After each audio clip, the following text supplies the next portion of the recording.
Projetei um texto ali, eu sei que para vocês fica mais difícil de enxergar, mas a gente não vai usar ele tanto.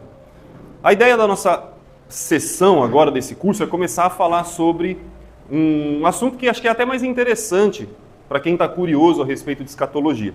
Porque a gente ouve as pessoas falarem sobre alguns temas. O anticristo. A grande tribulação.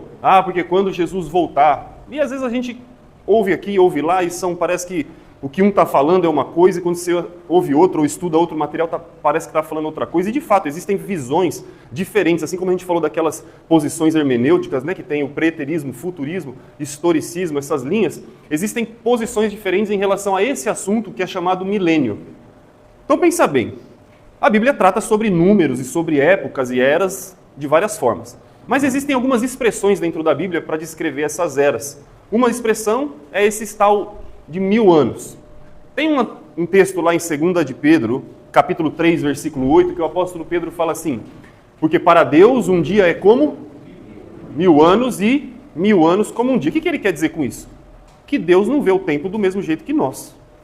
Para nós, o sol se pôs, nasceu, amanhã é outro dia, mas para Deus passar 1000 anos, para ele é tão breve quanto um dia. Deus está fora desse conceito de tempo, porque ele é eterno. Esse é o texto de 2 de Pedro, capítulo 8. Esse mesmo texto que Pedro usa, vem lá de Salmo 90. Em Salmo 90 isso é dito também, essa ideia de que o Senhor enxerga o tempo de um modo totalmente diferente de nós. Ok, fora o Salmo 90 e fora 2 de Pedro, capítulo 3, verso 8, não tem nenhum outro lugar na Bíblia que usa essa expressão 1000 anos, a não ser aqui agora em Apocalipse, capítulo 20. Então, Apocalipse, capítulo 20... acaba ganhando dentro do estudo da escatologia uma atenção talvez até maior do que deveria. Essa é a grande verdade. A gente sabe que o livro de Apocalipse é um livro extremamente cheio de figuras, de imagens, de uma linguagem apocalíptica. E aí, no meio dessa linguagem toda, onde a gente já viu algumas coisas, né, onde o cordeiro tem 7 chifres e onde o dragão tem um monte de cabeças, existe também esse conceito dos 1000 anos. Então a gente vai fazer a leitura desse texto, Apocalipse capítulo 20, do verso 1 até o 7, porque é daí que vai sair toda essas 4 linhas que a gente vai preencher ao longo das próximas semanas. Hoje a gente vai preencher só a primeira lá de cima. E aí cada domingo a gente vai preencher uma. Mas basicamente, isso aqui se monta com base no olhar que os teólogos têm sobre esse texto. Dependendo da ênfase que é dada a esse texto, ele não vai só ditar o modo como os teólogos vão enxergar o milênio, mas como eles vão enxergar a leitura de toda a Bíblia. Por que eu disse que só tem 2 lugares, que é Salmo 90 e 2 de Pedro 3,8, onde esses 1000 anos são citados? Porque quando você vem para Apocalipse 20 e encontra de novo esse conceito, será que isso é realmente para ser interpretado de modo literal? Algumas pessoas se apegam com tanta força a esse trecho de Apocalipse capítulo 20, que não só colocam esse texto como uma baliza para a interpretação de todo o livro de Apocalipse, mas de toda a Bíblia. Apocalipse capítulo 20 se torna a regra de leitura de toda a escatologia bíblica. Será que esse é o modo mais saudável de fazer isso? Bom, vocês vão entender, a gente tem 4 semanas para lidar com esse texto, né? Então hoje a gente vai fazer a leitura e vai começar a preencher lá. Vocês puderem virar para cá ou abrir na Bíblia de vocês também, sem problema, eu estou com a NVI aqui. E olha o que o texto diz aqui, versículo 1, tá? É o apóstolo João, naquelas visões que ele está tendo, e ele diz assim: vi descer do céu um anjo que trazia na mão a chave do abismo e uma grande corrente. Ele prendeu o dragão, a antiga serpente, que é o diabo, Satanás, e o acorrentou por 1000 anos. Lançou-o no abismo, fechou-o e pôs um selo sobre ele, para assim impedi-lo de enganar as nações até que se terminassem os 1000 anos. Depois disso, é necessário que ele seja solto por um pouco de tempo. Verso 4. Vi tronos, em que se assentaram aqueles a quem havia sido dada a autoridade para julgar. Vi as almas dos que foram decapitados por causa do testemunho de Jesus e da palavra de Deus. Eles não tinham adorado a besta e nem a sua imagem, e não tinham recebido a sua marca na testa nem nas mãos. Eles ressuscitaram e reinaram com Cristo durante 1000 anos. 5. O restante dos mortos não voltou a viver até que se completarem os 1000 anos. Esta é a primeira ressurreição. Felizes e santos os que participam da primeira ressurreição. A segunda morte não tem poder sobre eles. serão sacerdotes de Deus e de Cristo e reinarão com ele durante 1000 anos. Verso 7. Quando terminarem os 1000 anos, Satanás será solto da sua prisão. Então, se você perceber, terminamos a leitura, a expressão 1000 anos aparece 6 vezes aí. 6 vezes do versículo 1 até o versículo 7. E ela está representando duas situações. Ao mesmo tempo, esses 1000 anos mostram a prisão de Satanás. O anjo desce do céu com uma chave na mão. Essa chave é do abismo. Que abismo que é esse? Lembra que a gente falou sobre o Hades, o mundo dos mortos lá? Não tinha um grande abismo entre o lugar de descanso e de tormento? Aquele lugar de abismo, o Tártaro, seria talvez esse ambiente aí. Então o anjo desce com a chave do abismo para prender Satanás lá dentro daquele abismo. Com uma finalidade. Olha lá, versículo 3. Para que ele não mais engane as nações. E ele vai ficar preso lá dentro 1000 anos. Ao mesmo tempo, esses 1000 anos descrevem então a prisão de Satanás, mas durante esse mesmo tempo, descreve o reinado dos decapitados, dos que vão julgar. Olha lá, versículo 4. João também, além de ver Satanás sendo preso, vê tronos, pessoas que se assentam no tronos, almas dos decapitados. O que são esses decapitados? Pessoas que perderam a cabeça, e o texto diz lá, por causa do testemunho. São os mártires que estavam morrendo, fiéis a Jesus, e João está vendo que esses mártires estão perdendo tudo. Ele está vendo que as pessoas que morrem fiéis a Cristo vão adquirir uma herança, vão reinar. Então os 1000 anos descrevem a prisão de Satanás e o reinado dos mártires. Esses dois eventos são descritos nesse texto. Então 1000 anos não é um evento, é uma descrição de eventos. O que acontece é que aí, na interpretação, as pessoas acabam dando a esses 1000 anos a característica de um evento, de um acontecimento. O milênio. Já ouviu falar? O milênio. O que é milênio? É a derivação de uma palavra latina, milanos. 1000 anos. Surge daí. Que no grego, se você for procurar, é quiliasma. Então existem duas propostas. A proposta quiliástica e a não quiliástica. Ou seja, uma proposta onde os 1000 anos representam um evento, um acontecimento histórico, e esse é o quiliasma, 1000 anos literais. E existe uma proposta que fala não. Essa expressão é não quiliástica. Ela não representa uma era de 1000 anos, mas ela está indicando não uma quantidade de tempo, mas uma qualidade de tempo. Um período, seja ele qual for, não precisa ser 999 mil. Pode ser 2.000, 3.000 anos, poderia ter sido 500 anos. A questão do texto, né? Então alguns teólogos dizem não, é 1000 anos mesmo, e outros dizem não. É uma descrição de um tempo em que a prisão de Satanás acontece e o reinado dos mártires simultaneamente também acontece. A gente teria base para interpretar isso de modo literal ou simbólico, que daria então origem a essas duas posições? Sim. Lembra que a gente falou sobre os futuristas, os preteristas. Alguns tendem a ter uma leitura mais literal do texto. Então eles vão olhar para esse número e vão falar 1000 anos é 1000, está escrito 1000 é 1000. Só que a gente acaba tendo que lidar com algumas dificuldades, por exemplo. E eu acho que eu até já mencionei isso, porque esse texto foi apresentado algumas aulas atrás. João vê ali no versículo 1 um anjo descendo do céu com uma chave. A chave do abismo. Para prender Satanás com uma corrente. Isso não é literal. Satanás é um ser espiritual. Você não prende ele com uma algema. Prende igual a polícia prende um bandido? Não tem como. Ele é espiritual, a algema não vai segurar. Você não pega Satanás e enfia dentro de uma jaula e prende. Ele é espiritual. Ou seja, a gente já percebe que o texto propõe uma leitura simbólica, uma leitura não literal. Então por que se o versículo 1, 2, 3 estão fazendo uma proposta de uma leitura simbólica, a hora que eu chego na cifra 1000 anos, ela tem que ser literal? Está entendendo? Então, isso são realmente dificuldades que a gente tem, mas vocês vão perceber por que eu estou falando isso. Nas próximas 4 aulas, essa questão aí do milênio vai estar presente conosco enquanto a gente preenche isso aqui. Eu vou começar a mostrar para vocês hoje a primeira proposta de como interpretar esses 1000 anos. Então, isso aqui vai ser uma linha do tempo. Tem um evento aqui, está bem alto, que é para eu poder aproveitar todas as linhas, né? Tem um primeiro evento aqui, que foi a primeira vinda de Jesus. Isso já aconteceu? Jesus já veio ao mundo? Então a primeira vinda de Jesus já aconteceu. Então esse momento da nossa linha é passado. E o tempo vai passar. Aqui é o presente e aqui é o futuro. A gente vai vir preenchendo com um monte de acontecimentos conforme as informações bíblicas. E essa posição aí, ela representa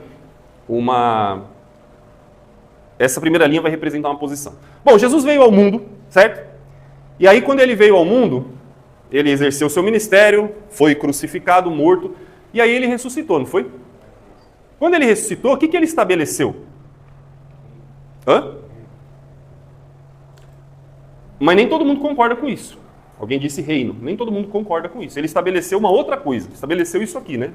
Que é a igreja. Ele fala lá em Mateus capítulo 16, né? Que as portas do inferno, né? Sobre essa pedra edificaria a minha igreja, as portas do inferno não prevalecerão contra ela. Então tem um outro evento aqui, que é a igreja estabelecida. Então quando Cristo vem ao mundo, ele... se eu tenho que ficar na ponta do pé, imagina se fosse outro, hein? Ninguém mais. É porque se essa desce, essa também desce, essa ia vir parar aqui. Aí as crianças iam brincar com as folhinhas de baixo aqui, né? Então eu tentei jogar o máximo possível que eu conseguia para cima. Essa é a primeira visão. Jesus veio ao mundo, exerceu seu ministério, seus apóstolos, tudo aquilo que a gente lê nos evangelhos, aí entra no livro de Atos. E a igreja, por que no mundo? Porque a gente está aqui no mundo, né? Não quer dizer que pertence ao mundo. Nós estamos no mundo, a igreja está no mundo. Isso começa no livro de Atos, ok? E aí... Para essa primeira posição, que eu ainda nem falei para vocês qual é, mas eu já vou dar uma dica, nós vamos começar do fácil para o difícil. Então, algumas propostas são mais simples de entender, outras são mais complicadas. Deu até para ver que o espaço aqui é maior, né? Porque essa proposta, vocês vão ver, ela é fácil de entender. A da semana que vem é fácil. Aqui é um pouco mais complicada e aqui é extremamente complicada. A articulação para se construir essa última visão é bem grande. Então a gente vai ser mais fácil se a gente vier trabalhando pouco a pouco. Então nós começamos do fácil para do positivo para o negativo também. O que é do positivo para o negativo? Todo cristão, praticamente, se você perguntar assim, olha, você acha que o mundo daqui 100 anos vai ser melhor ou pior do que o mundo de hoje? O que você acharia? O que vocês acham? A humanidade está cada dia melhor ou você vê que as coisas estão cada dia mais... É meio que um consenso que as coisas estão piorando, moralmente falando, os valores do ser humano e tudo isso. Mas observar essa melhora ou piora de uma perspectiva mais ampla também é importante. É isso que eu vou chamar de positivo e negativo. Se eu acho que o mundo, com o passar do tempo, melhora, essa é uma visão positiva. Se olhar pelo fato que é o que a gente está estudando, que cada vez que o dia passa a gente está mais próximo da vida de Jesus, então ela é melhor.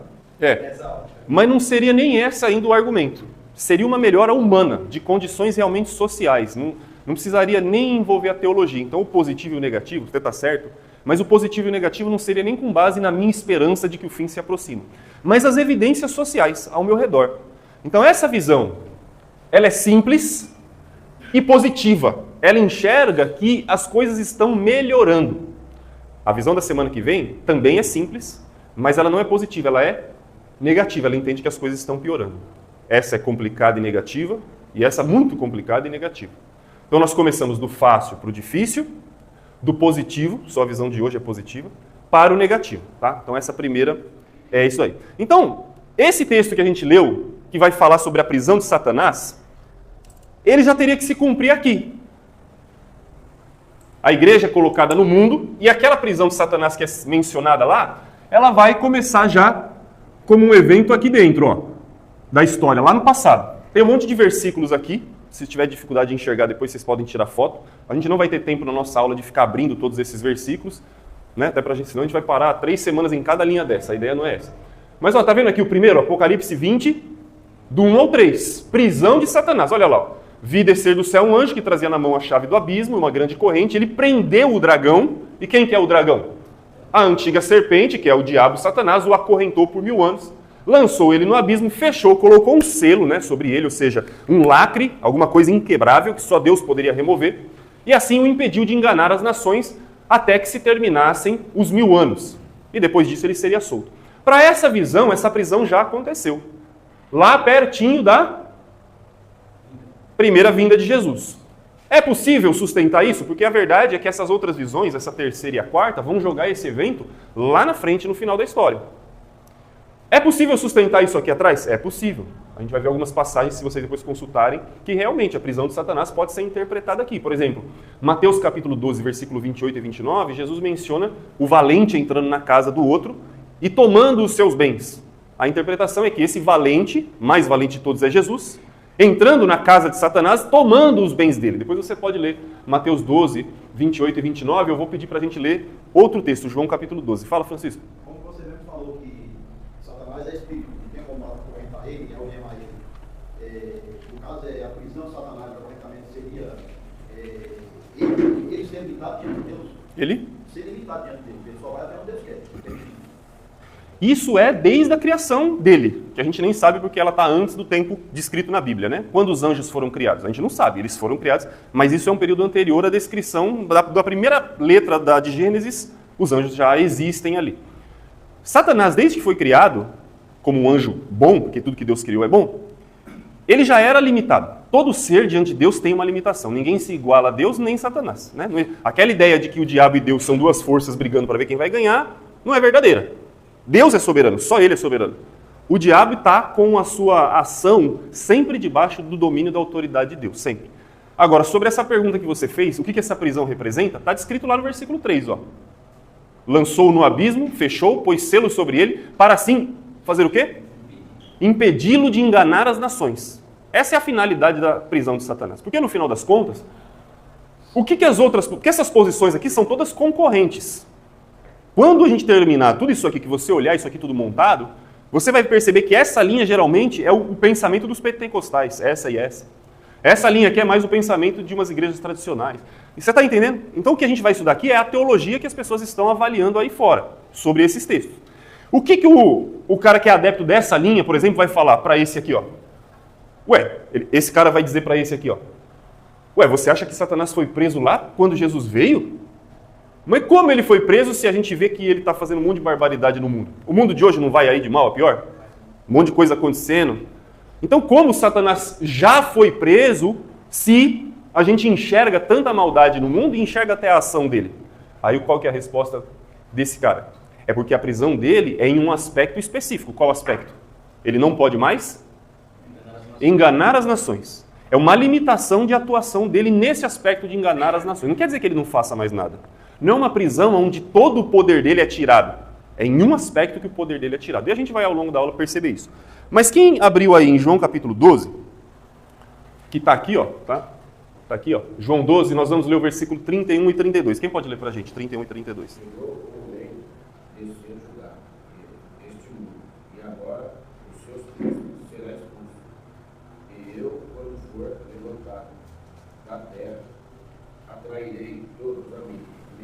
Isso, então o que Jesus está dizendo? Ele está caminhando para a sua crucificação, e ele diz então, João capítulo 12, versículo 31, chegou o momento de ser julgado este mundo, e agora o seu príncipe será expulso. Quem é o príncipe desse mundo? Satanás. Jesus está dizendo que naquele instante ele nem tinha passado pela cruz, mas a ida dele à cruz indicava o juízo sobre o mundo e a expulsão de Satanás, naquele momento da primeira vinda do ministério dele. Então é possível essa interpretação do diabo sendo preso lá, perto da primeira vinda de Jesus? É possível. E a gente depois poderia ler, né, Colossenses 2,15, ele triunfando sobre os principados e potestades.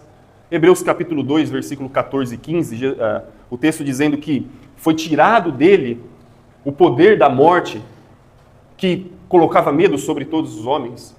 Então a gente depois, vocês podem ler, a gente não vai ter tempo de ler esses textos todos. Mas, o que eu quero dizer com isso? É possível se interpretar a prisão de Satanás ali naquele passado? É possível, biblicamente é possível. Essas outras visões vão contestar aquela primeira, mas a primeira tem argumentos para defender a prisão de Satanás lá atrás. E por que é importante dizer que a prisão de Satanás foi lá atrás? Presta atenção, como às vezes a gente consegue aprender a fazer o raciocínio lógico. Lembra que eu falei que a gente vai do fácil para o... e do... positivo para o negativo. Se essa visão é positiva, significa que com o passar do tempo as coisas estão melhorando. Se com o passar do tempo as coisas estão melhorando, então tudo que é ruim tem que ficar onde? No começo. Se as coisas estão melhorando, eu não posso pegar esse cara e colocar lá na frente. Eu não posso pegar eventos trágicos e jogar lá na frente. Por quê? Se o futuro me reserva desgraça, como que as coisas estão melhorando? Está percebendo? Então, já que essa visão é positiva, a tendência dela é alocar os eventos graves todos no passado. Então, esta visão que enxerga os eventos graves no passado, ela quase sempre vai adotar uma hermenêutica do tipo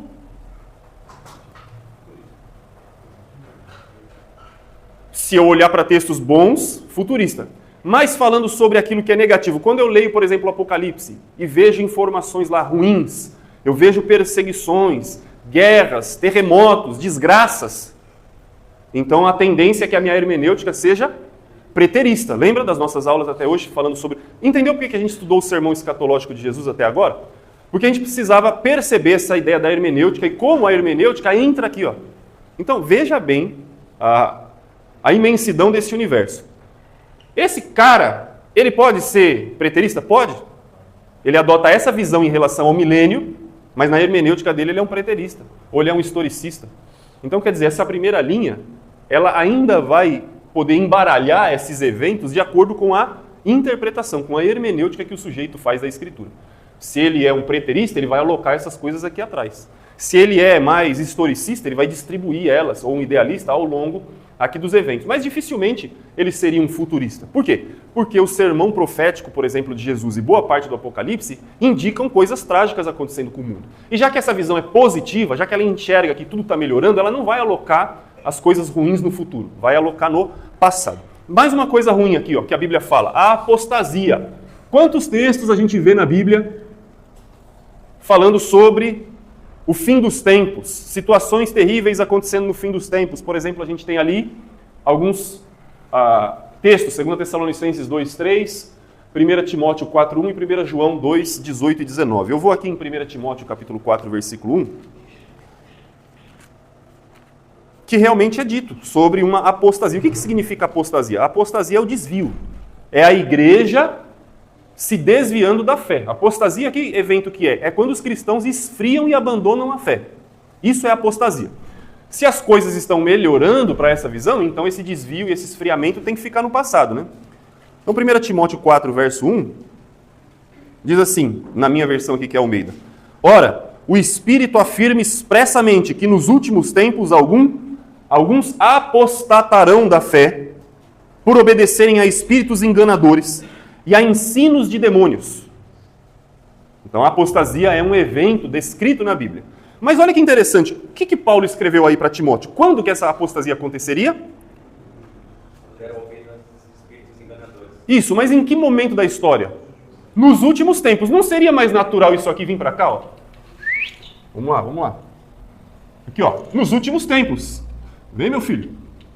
Ó, isso aqui tinha que estar aqui, vamos dizer. Porque nos últimos tempos eu estou mais perto do final, não é verdade? A apostasia não tinha que estar aqui? Então esse cara, vai dizer, você não pode colocar apostasia lá, porque a apostasia está dizendo que é para os últimos tempos. Mas abre aí, logo na frente, 1 João, capítulo 2, versículo 18 e 19. Primeira carta de João, um pouquinho mais para frente aí. Capítulo 2, versículo 18 e 19.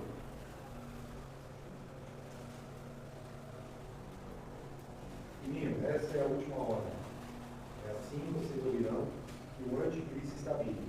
Já agora muitos anticristos têm surgido. Por isso sabemos que esta é a última hora. E eles saíram do nosso meio, mas na realidade não eram de nós. Pois, se fossem dos nossos, teriam permanecido conosco. O fato de terem saído mostra que nenhum deles era dos nossos. Isso é apostasia. Eles saíram do nosso meio, ou seja, eram igreja, mas fizeram o que com a fé?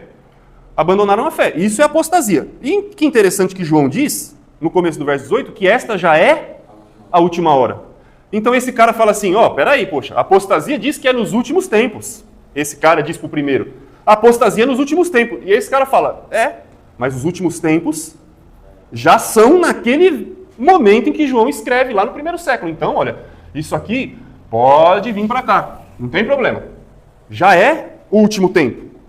E até essas posições vão dizer, e nas próximas semanas nós veremos, o anticristo é um evento reservado para o futuro. Mas o que João disse aqui? Filhinhos, esta já é. Isso há quantos? 2000 anos atrás ele disse isso. Já é a última hora, e como vocês ouviram que vem o anticristo, também agora muitos anticristos têm surgido. Na época de João, o conceito do anticristo já era presente e real. Esse é o argumento que o primeiro cara vai dar. Então ele vai dizer, Satanás já foi preso, a apostasia já começou a acontecer, porque desde a vinda de Jesus, os últimos dias já começaram. Lembra de quando Pedro está pregando lá em Atos capítulo 2? aí o Espírito é derramado, as pessoas falam, os caras estão bêbados, falando em outras línguas. E Pedro fala, não, o que está acontecendo agora é o que foi predito pelo profeta Joel, que nos últimos dias, Deus derramaria o seu Espírito sobre toda a carne. Então esse conceito de últimos dias, presta atenção, o conceito dos últimos dias não é aqui, ó. O conceito dos últimos dias é a inauguração de uma era que começa com a primeira vinda de Cristo. O fim está mais perto do que nunca. Então o primeiro aqui, a primeira posição, consegue defender tranquilamente. Lembra tudo que a gente estudou nas últimas semanas? Sobre a destruição de Jerusalém, sobre a grande tribulação. Jerusalém já foi destruída? Já foi, né? Então aquela profecia foi cumprida? Foi. Então essa posição, ela tende, como eu já falei, a ser preterista. Um preterismo parcial. Então eles entendem o discurso de Jesus que a gente estudou nas últimas semanas também como um evento aqui do passado. Então veja bem, Cristo vem ao mundo, exerce o seu ministério, é crucificado, ressuscita. A igreja é estabelecida. Essa ação de Jesus de morrer na cruz, vencer os principados e potestades, estabelece também a limitação do poder de Satanás. A igreja, por conta dessa perseguição e tudo que aconteceu, não só da destruição de Jerusalém, mas de toda a perseguição do princípio, a igreja acaba esfriando na fé. Nós falamos um pouco das guerras judaicas, mas lembra que nos primeiros séculos, como Roma perseguiu os cristãos? A gente ouve as histórias, eles eram jogados nas arenas, né? Os leões comiam, os cristãos eram acendidos como tochas humanas. Naquela época, muitos cristãos renunciaram à sua fé. É um pouco disso que trata Apocalipse. Então a apostasia foi aquele evento lá nos primeiros séculos, quando os cristãos, para preservar a sua vida, negavam Jesus. A apostasia, então, para essa posição já foi. E então, lá nos anos 70, eu poderia até inverter essas duas, tá? A vermelha vir primeiro, não exatamente isso aqui. Às vezes esses eventos estão acontecendo simultaneamente. Mas aí, então, eles interpretam a destruição de Jerusalém como um evento já acontecido, concluído. Para eles, a grande tribulação é um evento que já aconteceu. E aí, assim, eu vou substituir aquela folhinha cinza da igreja no mundo por essa daqui, que é também a igreja no mundo, mas ela traz um outro acontecimento junto com a igreja. Então isso aqui é verdadeiro, mas não vai trabalhar sozinho. A igreja está no mundo e foi estabelecida por Jesus, eles vão dizer, mas a igreja representa o reino de Deus. O reino de Deus. E o reino de Deus, o reinado dele, né, o reinado dos mártires, era dito lá, era de 1000 anos. Então essa ideia do milênio, quando você lê aqui milênio, entenda o reino de Deus. Entenda o reino de Deus. Por que eu estou usando milênio? Porque a nossa base vai ser comparativa. Como a gente vai comparar essa com essa, com essa, com essa, então eu vou tentar usar as mesmas palavras na medida do possível. O que esse cara chama de milênio, que é o reino de Deus, então eu trouxe milênio para cá. Então essa posição aqui, gente, eu vou dar o nome dela daqui a pouco, ela entende que Cristo veio ao mundo, estabeleceu a sua igreja, e a sua igreja, a igreja de Jesus, é a expressão do seu reino aqui na terra. Então, simultaneamente, a igreja no mundo é a expressão já do milênio. Por quê? Porque para essa visão, para essa primeira visão, o reinado de Jesus não é uma coisa física. Não é um reinado do tipo assim, tem um trono na terra dentro de um palácio. Não é assim que a gente entende reis normalmente? Tem um palácio, tem um trono, o rei está lá, como Davi esteve, como Salomão esteve. Eles entendem esse reinado num aspecto mais espiritual. Ou seja, Cristo, se ele não está reinando nessa terra, ele está reinando aonde? No céu, sobre toda a terra. Mas como ele reina? Ele reina na igreja. O reinado de Cristo é exercido no coração dos crentes. Essa é essa posição. E esse milênio vai continuar. Gente, se eu não estiver sendo claro em alguma coisa, vocês me falem, tá? Talvez quando eu terminar de montar vai ficar mais fácil de entender. Imagine então que o primeiro século terminou aqui. Cristo inaugurou a sua igreja, mas ao mesmo tempo iniciou o seu reinado. E aí, se Jesus é rei, ele tem domínio sobre tudo. Então, o diabo está com o poder dele limitado. E quem que é o rei? Jesus. A igreja acaba alguns se afastando, Jerusalém é destruída, como ele profetizou lá no sermão dele, e a história vai passar. Século 2, 3, 4, 5, chega até a gente hoje. Século 21. Jesus já voltou? Não.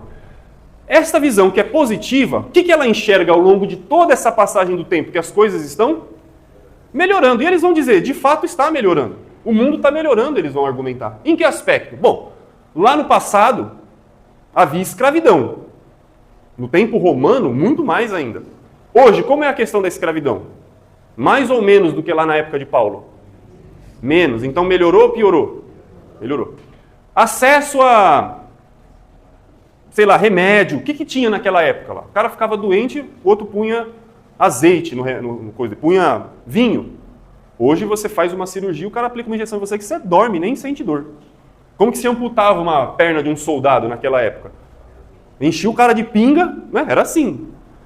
Morde esse pano aqui, o cara serrava a sangue frio. Era assim. Hoje o que a gente tem?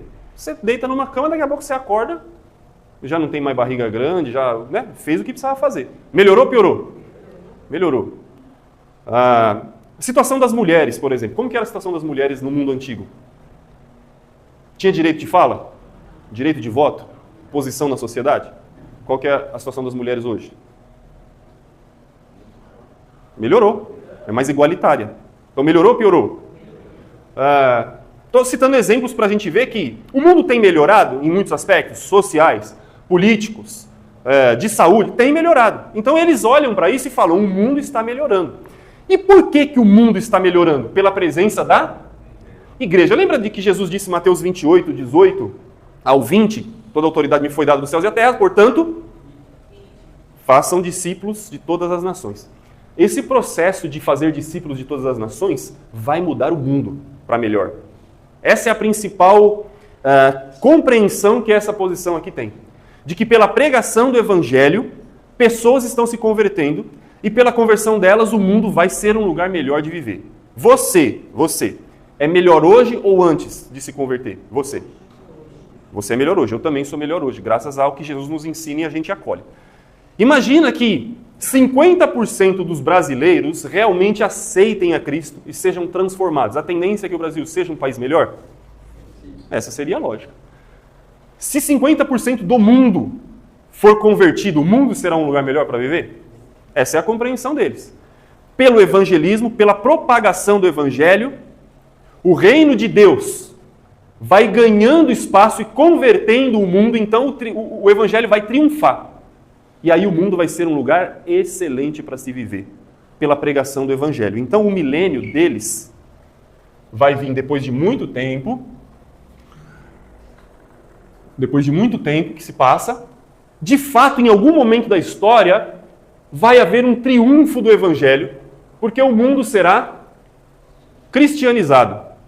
Você converte 2 hoje, 3 amanhã, 4 depois de amanhã, 5, 6, 7. Aquela família começa a ser uma família melhor, aquele quarteirão vai se tornar um lugar melhor, aquela cidade, aquele estado, o país, até que o mundo inteiro, pela pregação do evangelho, se torne um lugar tão incrível de se viver, que aí a paz será estabelecida. Então, para esses aqui, o milênio, o reinado de Jesus, ele começa como algo misturado a um mundo ruim, mas pela pregação do evangelho, o mundo vai se tornando um lugar bom. O que é legal dessa visão? Esse é o conceito positivo. Essa visão aqui entende o cristão com uma missão capaz de transformar o mundo. A gente prega o evangelho para as pessoas, né, na expectativa de ajudar essas pessoas a escaparem da condenação e receberem a graça de Deus. Mas você, quando prega o evangelho para alguém, você espera ver um mundo melhor ou ver aquela alma se livrar de um mundo em que vai acabar em chamas?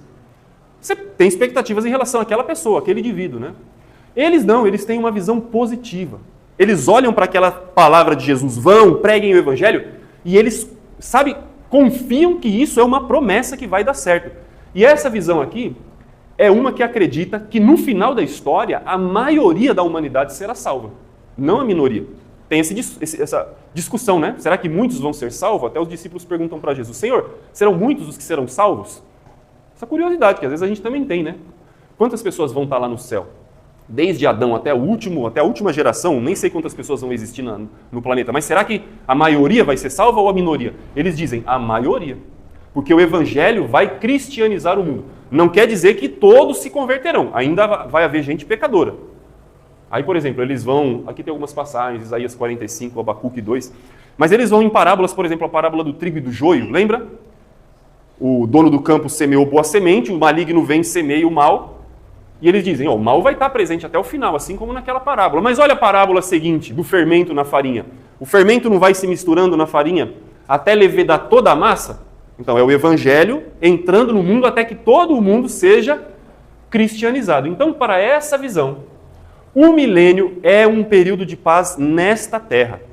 Vai haver um ponto da história em que o milênio será de fato inaugurado. Ele já começou lá atrás? Já começou. Mas ele encontra, em algum momento que é difícil saber quando, de fato, o seu cumprimento. Por que ele tem duração simbólica? Porque não precisa ser 1000 anos para eles. Não precisa ser 1000 anos literais. Pode ser 999, pode ser 800, pode ser 500, pode ser 3000. A gente chama de milênio pela descrição do Apocalipse, mas não quer dizer que precisa durar 1000 anos. O fato é que o milênio ou o reinado de Jesus foi inaugurado com a sua primeira vinda, o evangelho vem sendo pregado, alcançando nações, o mundo vem se tornando um lugar melhor. Aí eles vão dizer assim, poxa, hoje em dia muitas coisas que são resolvidas na diplomacia, no passado era motivo de guerra. Hoje duas nações sentam, assinam um acordo de paz e evitam uma guerra. No passado os caras iam até não sobrar mais ninguém. Então eles veem um mundo num progresso, num processo de melhora. Agora, se você olha para o mundo de hoje, apesar de nós notarmos melhorias, não existem muitas coisas trágicas ainda acontecendo? E isso foi uma solapada nessa visão, porque essa visão ela começa a surgir lá pelo século V, mais ou menos, 4, 5 depois de Cristo. É quando se propõe um conceito de um milênio simbólico, um reinado de período simbólico. Isso é proposto por Ticônio, depois mais trabalhado lá por Agostinho. Eles começam com esse princípio. Essa visão vai explodir. Ela vai ganhar muito campo, principalmente na Idade Média, na era da Reforma Protestante, essa visão ganha muita força. Mas quando que essa primeira visão quase sofre um abandono definitivo? No início do século XX. Se você lembrar, no século passado nós tivemos 2 guerras mundiais, a Primeira Guerra Mundial, a Segunda Guerra Mundial com o nazismo, com Hitler. No final lá dos anos 70, 80, teve a Guerra Fria entre União Soviética e Estados Unidos. Então o que acontece? Os caras estão aqui, acreditando nessa posição, lendo o Evangelho por esse óculos, lembra? Que o mundo está melhorando. Aí a gente entra lá no século XX e o mundo entra em colapso de guerra. É um século marcado por guerras. O que me parece? Que na verdade o mundo não está melhorando como a gente imaginava. Foi um século que veio, sabe? E falou, ó, esse mundo que vocês acham que está melhorando, não está melhorando. Então o século XX acabou fazendo com que muitas pessoas abandonassem essa posição. Por quê? Por causa dos eventos. Não está melhorando, não. E aí quem permaneceu aqui disse, é que a humanidade passa por uma espécie de uma montanha-russa. Existem momentos... Essa melhora não seria contínua. Ela melhora, piora, mas quando você olha a história como um todo, ela está ascendendo. Existem momentos de dificuldade durante a história, guerras... Existem, mas se você compara o começo com o final... Está melhor, é isso que importa. Então, eles mantêm ainda essa posição positiva. Deixa eu colocar uma informação outra importante aqui, que é a vinda de Jesus. Por quê? Quando esse período de paz entre as nações, por meio da pregação do Evangelho, for conquistado, e basicamente esse é um trabalho da igreja. Você pergunta para um cara desse aqui, dessa posição, por que Jesus ainda não voltou? Ele vai falar, por culpa nossa. Porque é nosso trabalho converter o mundo. É o nosso trabalho pregar, ser um bom exemplo. Se a gente focar na nossa missão, a vinda de Jesus vai estar cada vez mais perto, porque a gente vai conseguir cumprir a nossa tarefa. E aí, de um tempo para cá, eles começaram a dizer, calma lá, não é só um esforço nosso, o Espírito Santo também ajuda, ele é fundamental. Por quê? Porque no século XIX, lá no ano 1800, né? Aquela época de 1820 até 1800 e tralalá, foi a explosão do liberalismo teológico. O liberalismo teológico, já preguei sobre isso aqui, é aquela visão que lê as Escrituras e tenta tirar o milagre, tenta responder tudo de modo natural, humano. É a visão que propõe uma releitura da Bíblia mais humanizada. E o que é o liberalismo teológico? Eles adotaram essa visão aqui. Por quê? Porque o liberalismo teológico, que vai dar origem à teologia da libertação, a toda essa teologia que só vê o evangelho como algo que promove bem-estar social. O que eu quero dizer com isso? Quem sabe o que é teologia da libertação? Não é esse negócio que faz na Universal aí, né? Libertar o espírito da pessoa. Teologia da libertação é uma ideia que começou, você lembra que no século XIX, é onde se inicia o processo da Revolução Industrial, o proletariado, é lá que nascem as ideias de Karl Marx, o comunismo, tudo isso nasce no século XIX. E essa ideia do comunismo entra também dentro da teologia. Ou seja, e qual que é o princípio do comunismo, né? Que eu não tenho partido, né? Vocês sabem disso. Estou aqui expondo a história. Seja ela boa ou má, ela tem as suas evidências. O comunismo nós precisamos ter uma sociedade igual, comum para todo mundo. Você não pode ter um patrão que tenha tudo e os trabalhadores dividindo a migalha. Então ela propõe a revolta do proletariado. Ou seja, são os operadores se apropriando daquele bem que é de um dono só, porque no final das contas são eles que geram a receita. Esse conceito da igualdade, onde o povo precisa ter melhores condições e você precisa fazer greve, você precisa se revoltar para que os direitos cheguem nas classes mais inferiores da sociedade, isso entra também na teologia. E surge a teologia da libertação, que é o quê? Ela é muito mais complexa do que isso, mas de uma maneira resumida, a teologia da libertação é: o evangelho de Cristo vem para melhorar as suas condições sociais. Então, se você era pobre, é missão da igreja e do evangelho tirar você da pobreza. Se você era oprimido, é missão do evangelho e da igreja tirar você da opressão. É quase que se o evangelho saísse do campo que é dele, espiritual, para vir resolver as nossas necessidades sociais. É para isso que o evangelho serve. Para dar o pão para o pobre. E aí, então, o trabalho da igreja já não é mais pregar o evangelho. É entregar sopa. Isso não é bom, você cuidar dos necessitados? Isso é bom. É um princípio bíblico. Só que a missão da igreja não é essa. A missão de Jesus não era só curar a gente e alimentar a gente. Por meio do alimento e da cura, Jesus tinha uma outra finalidade, que era salvar o ser humano. E você usa desses meios de cuidado para socorrer as pessoas pelo amor que devemos ter a elas, mas sempre visando que não adianta eu matar sua fome agora, curar sua doença agora, porque há reservado para todo ser humano um destino trágico lá no final. Eu mato sua fome hoje, mas isso não resolve o seu problema eterno. O que a teologia da libertação fez? Ela se concentrou em simplesmente pôr a missão da igreja no cuidado social. Então a igreja tem que abrir instituição de caridade, tem que ir para a rua, tem que fazer trabalho social. Aí você pergunta para alguém da teologia da libertação: tá, e que horas que você fala do evangelho para essa pessoa? Ele vai dizer: você não precisa falar. Não precisa falar, porque o evangelho se concretiza no momento em que você promove o bem-estar social para a pessoa. Você vê que é o comunismo se apropriando da teologia e entrando dentro da igreja. E essa visão encaixou certinho aqui. Por quê? Porque nesse posicionamento aqui, a igreja tem um papel a cumprir para tornar o mundo um lugar melhor. E aí, então, muitos teólogos liberais se tornaram adeptos dessa visão, porque ela encaixava muito bem com o que eles queriam. A pregação vai tornar a pregação da igreja vai tornar o mundo um lugar melhor. Isso se encaixou certinho com a teologia da libertação. Então, esse pessoal hoje, que é fiel às Escrituras, que ainda mantém essa posição, eles fazem questão de dizer: o mundo será cristianizado, mas pela ação do Espírito.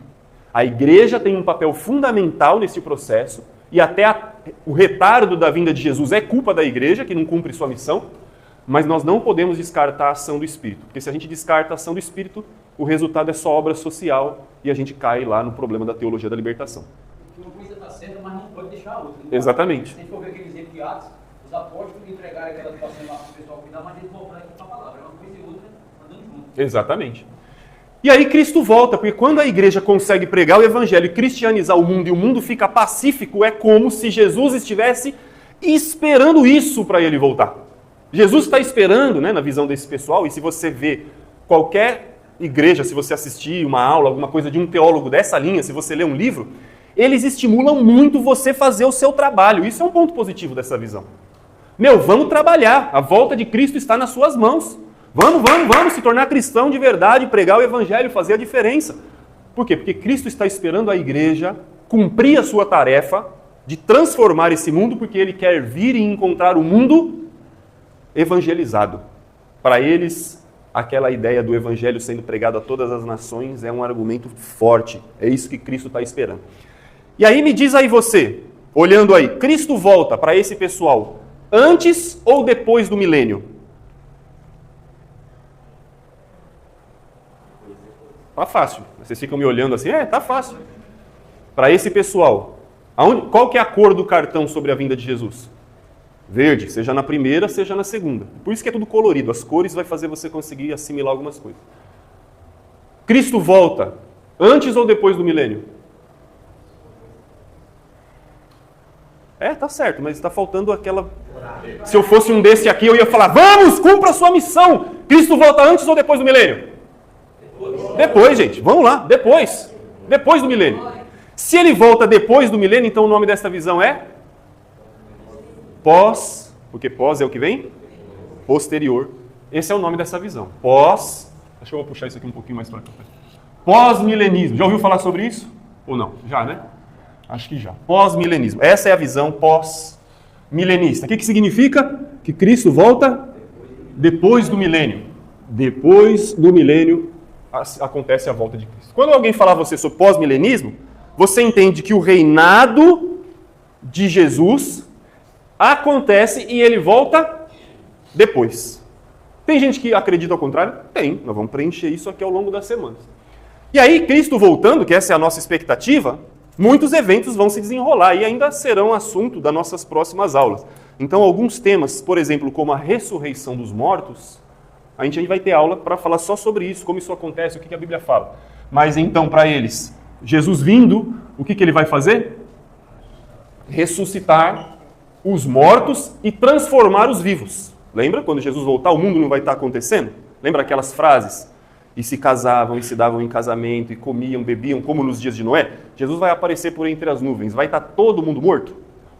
Vai ter gente morta e gente viva. Os mortos serão ressurretos. Essa aula a gente já teve e ainda tivemos uma introdução e ainda teremos mais sobre ressurreição.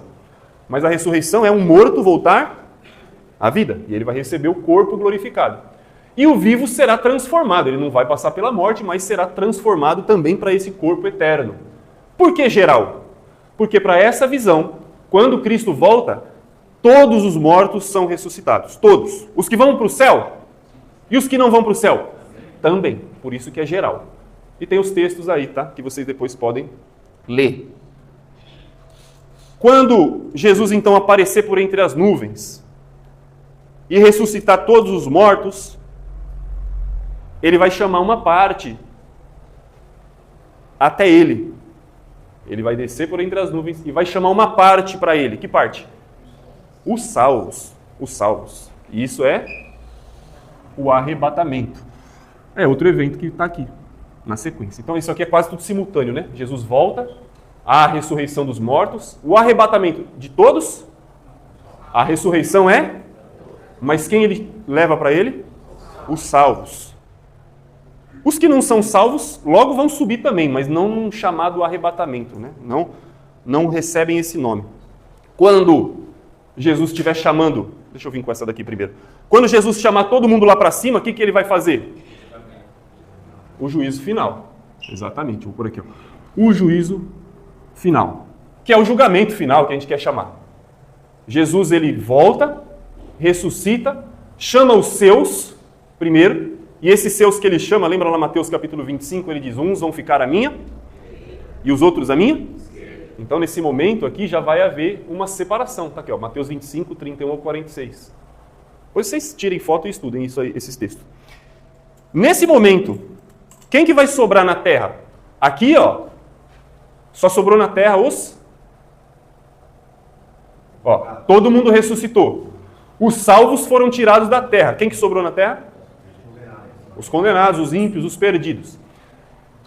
Aqui já não sobrou mais ninguém. Por quê? Porque está todo mundo lá diante do tribunal lá no céu. Quem que ficou na terra? Tá certo até aqui. Quando ele arrebatou só os salvos, né? Gente, vamos ter aula para falar sobre arrebatamento? E aí isso vai ficar montado e quando a gente for falando sobre arrebatamento, nós vamos apontando aqui, vai ser legal. Vamos ter aula para falar sobre tudo isso com calma. Hoje eu estou adiantando a posição sobre o milênio, então não se desespere. Vamos lá.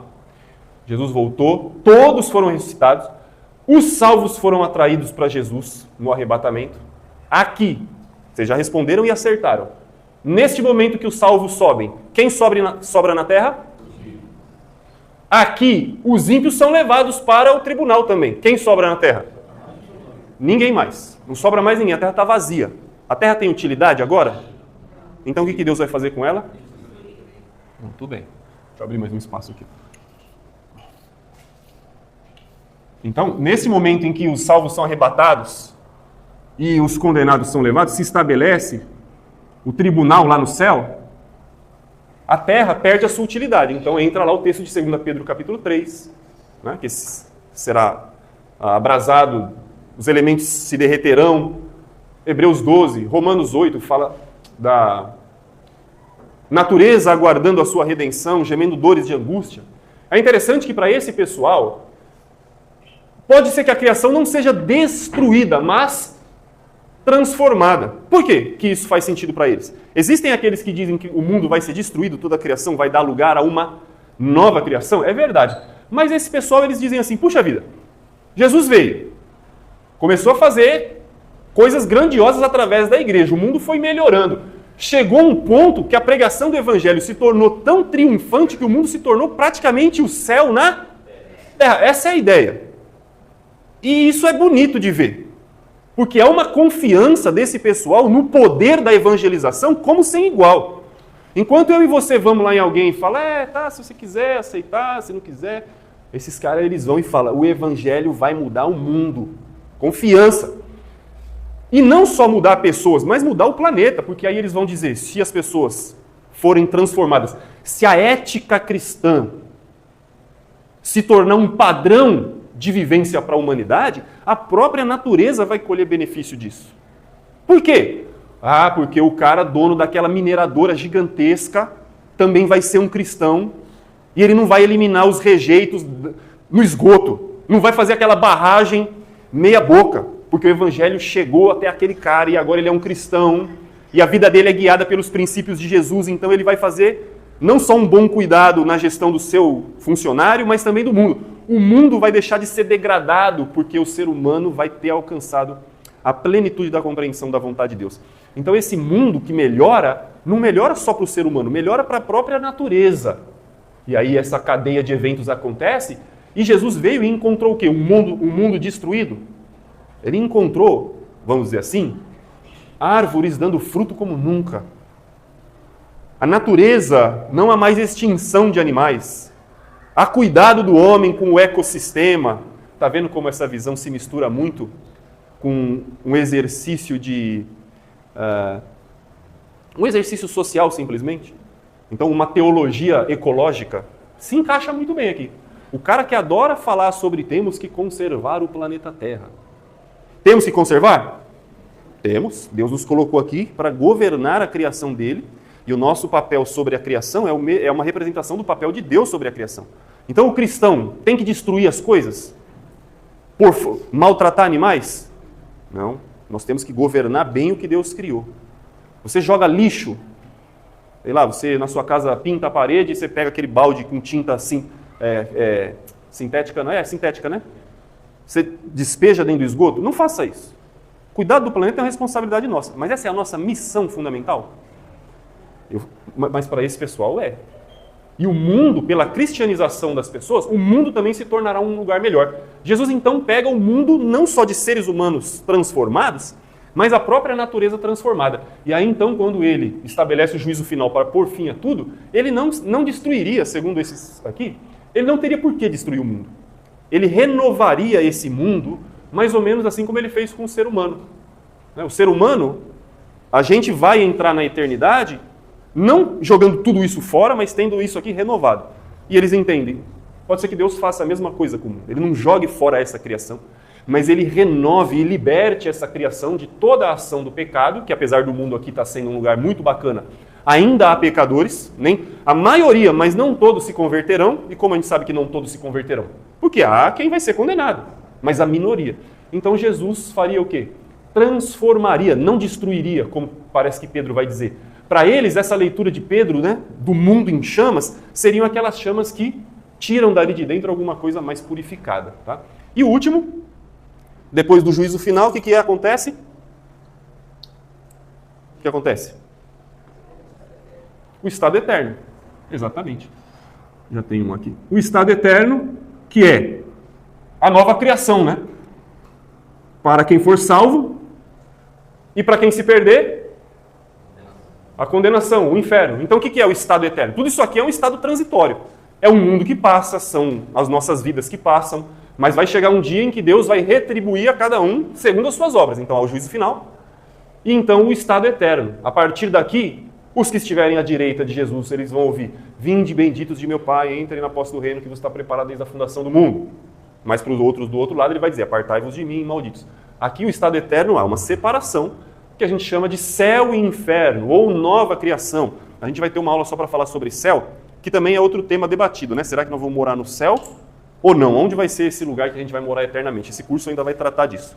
Mas essa é a visão pós-milenista. Por quê? Porque Jesus vem após o milênio. Essa visão é simples. Essa e essa são as duas mais simples. E nessa visão as coisas estão melhorando ou piorando? Melhorando. Então ela é simples e positiva. O mundo está melhorando. O cristianismo vai conquistar o mundo.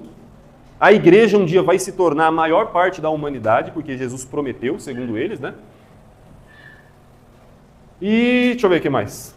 Bom, vamos abrir um período para vocês fazerem perguntas, se alguma coisa não ficou clara. Diga.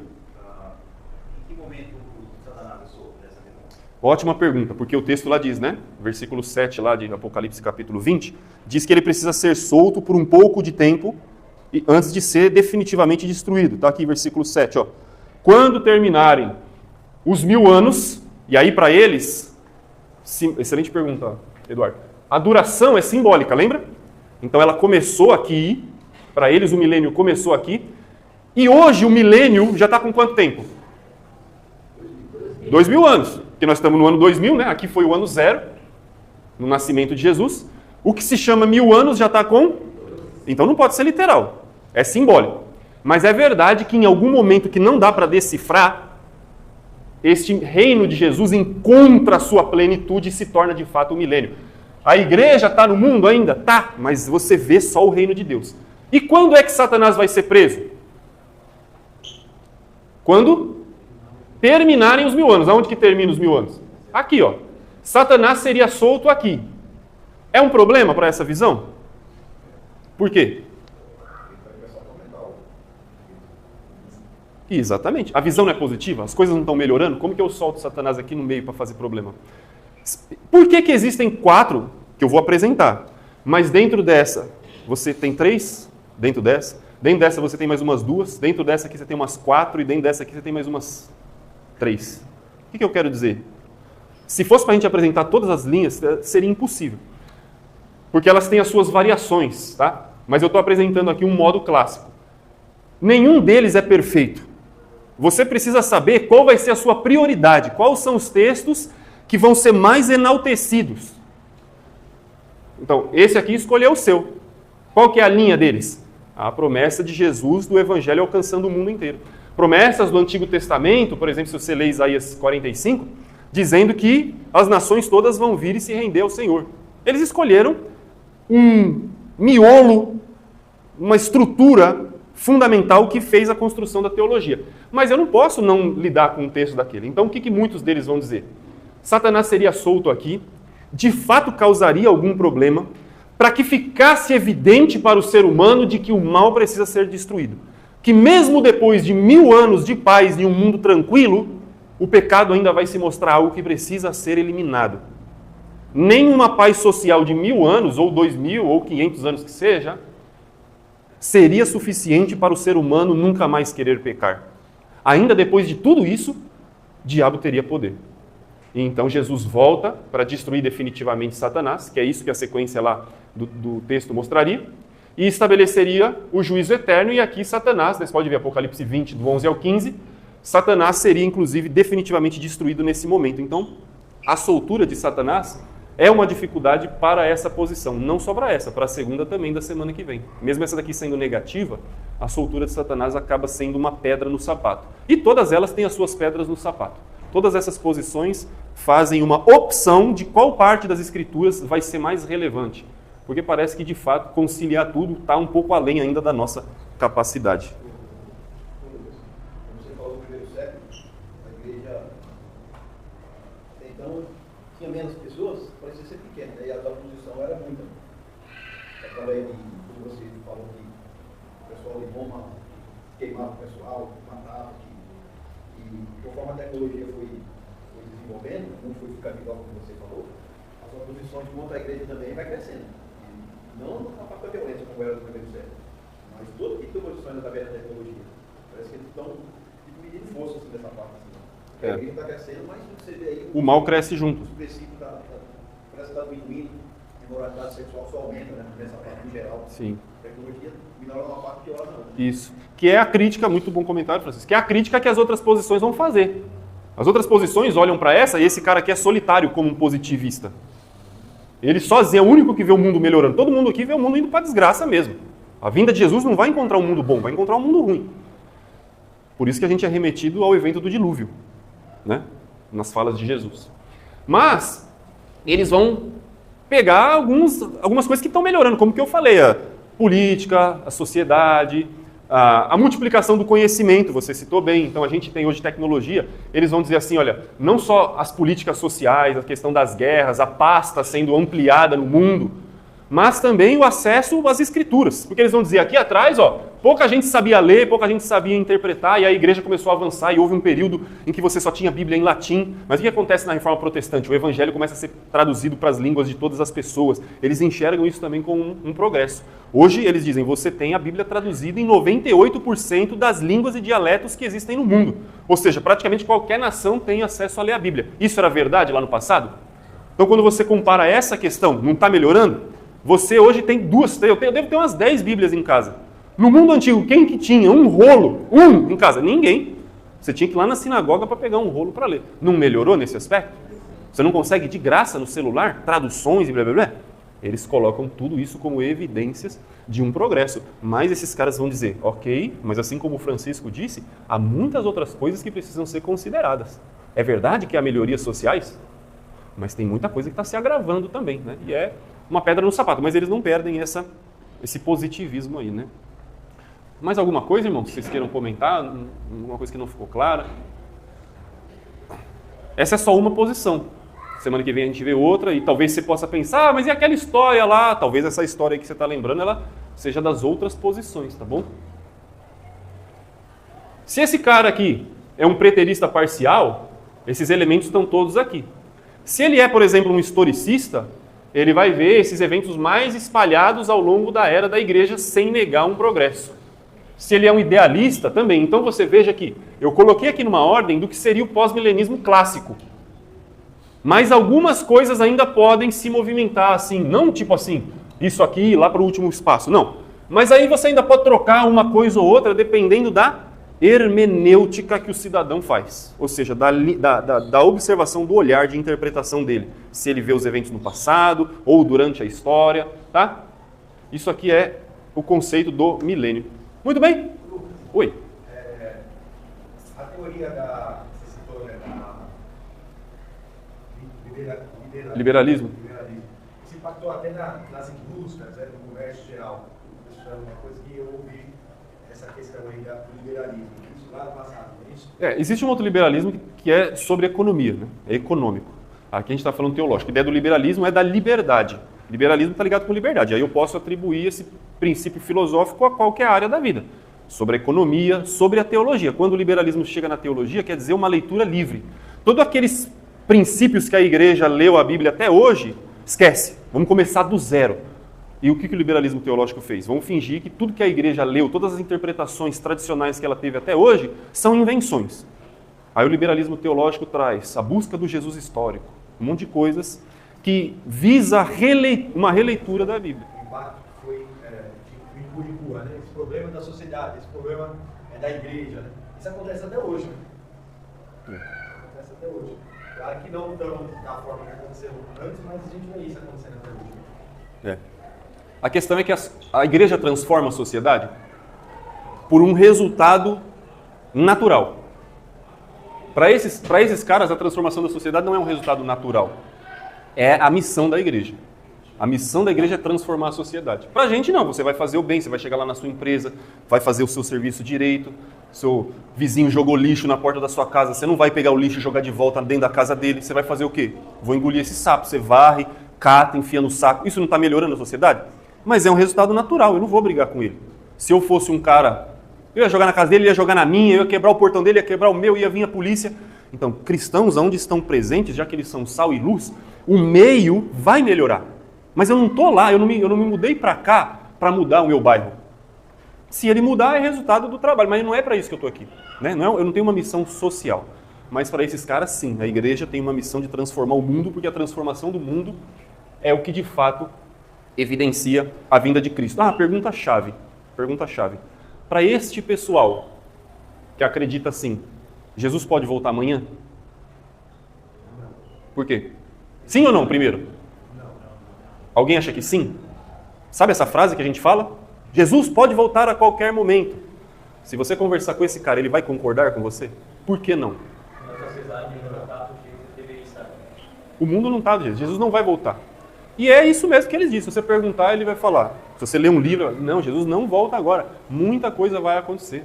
Faça os seus projetos a longo prazo, porque tem muito tempo ainda até Jesus voltar. Eles querem ter evidências num mundo transformado, porque aí sim a vinda de Jesus acontece. É um problema para essa visão isso? Porque é uma doutrina nas Escrituras fundamental que se chama a iminência. O que é uma coisa que é iminente? Cara, acabar a luz é uma coisa iminente? A gente está aqui, daqui a pouco dá um raio, pum, acaba a luz. Você não tem controle, pode acontecer a qualquer momento. A doutrina da iminência da vinda de Cristo é uma doutrina extremamente sólida nas Escrituras. Ele virá como um ladrão. Isso é sólido. Esse pessoal, o que faz com essa afirmação? Não, é uma pedra no sapato. Tá? Não só para ele, para outros também. Mas a gente vê isso na semana que vem. Obrigado, meus irmãos.